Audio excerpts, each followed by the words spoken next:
Alright, so this is the size of the blank we're going to make the flower pot out of. Plan on probably just using only carbide on this. I think a spindle gouge would just be too aggressive, especially for this tabletop resin. Here we go.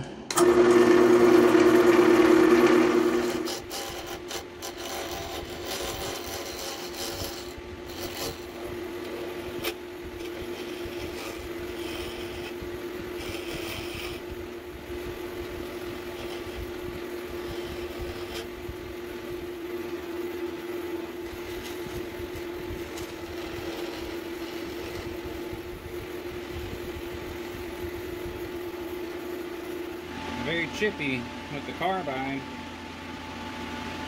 It's going to be a long battle because this stuff is very, very brittle.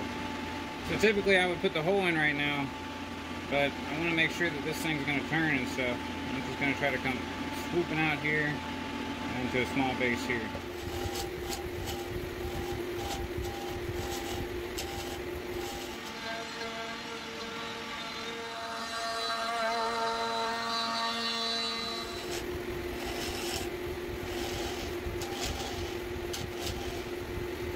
Very, very light cuts. It's going to take a long time.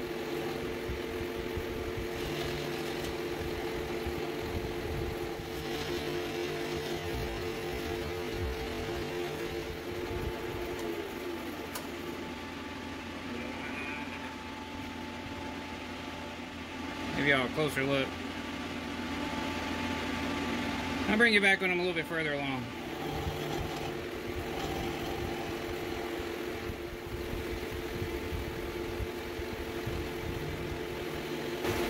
Here we go again. Here we go again. So it stopped being so chippy once I got it around, so that's a big plus. Still gotta get this round. Slim this down. I'm getting there.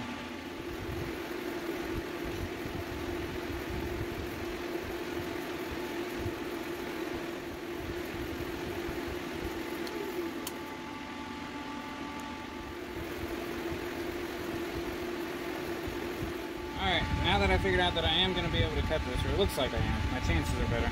Go ahead and drill a small hole, just for a couple flowers, weeds, whatever you want to call them, down to 600 RPM. You're kind of in my way, but I'll make do. Hopefully my arm don't get in the way. Just going to go like an inch deep maybe.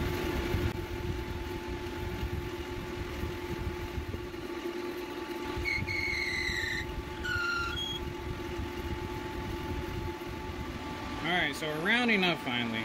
I really wish I could have left it square, but it was just too ugly. And I kind of got it where mostly round. I think this will do a little better at shaping it.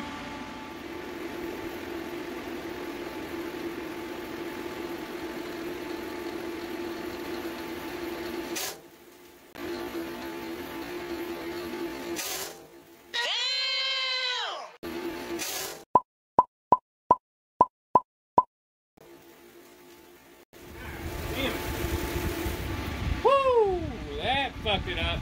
That fucked it up real good. I ain't never had a catch with fucking carbide. Yikes. Well, at least it did it right here. God, you gotta take just super light passes with this shit. Well, let's fix it.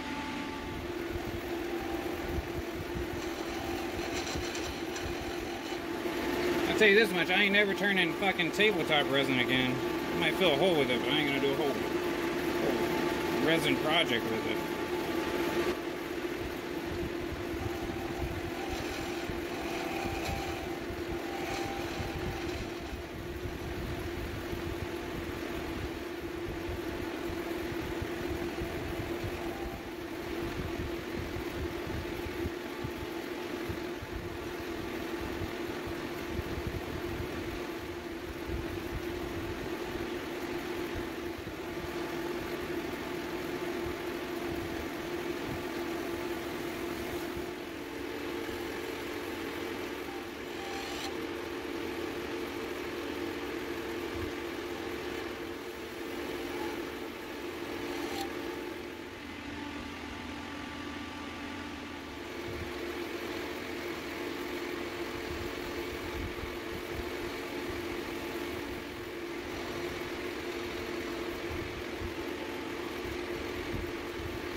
finished product, and I'm very pleased with how it turned out. Of course, again, I just lacquered it, still not set up for the buffing, but this is going to hold water. It is going to be given to my girls, and I think they're going to like it. This was just a test to see if it would work. Now, as you can see, the tabletop resin I had to really take my time on. If you saw my egg project, I could cut that resin a whole lot faster. When I started this, I expected that I could probably knock one out, or at least knock the shaping and the sanding out in an hour. This thing took me almost 2 hours to complete because I was having to cut so slow on it. So if I make some more again, I will make it out of casting resin, which may be a bit more difficult because I will have to do thicker strips and then cut it down, which I did cut these strips down, but I didn't pour them super thick. You know, they were kind of leftover test pours.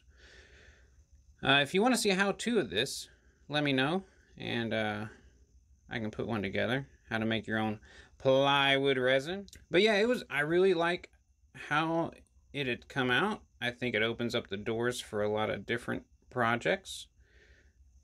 It's not cheap, you know, really, if you don't already have the resin laying around, which is why I did this, because I had enough tabletop resin just laying around that was about to go bad, I think. You know, frog blank spectraply would be cheaper, but if you got the resin laying around, this is definitely something that could be cool to do.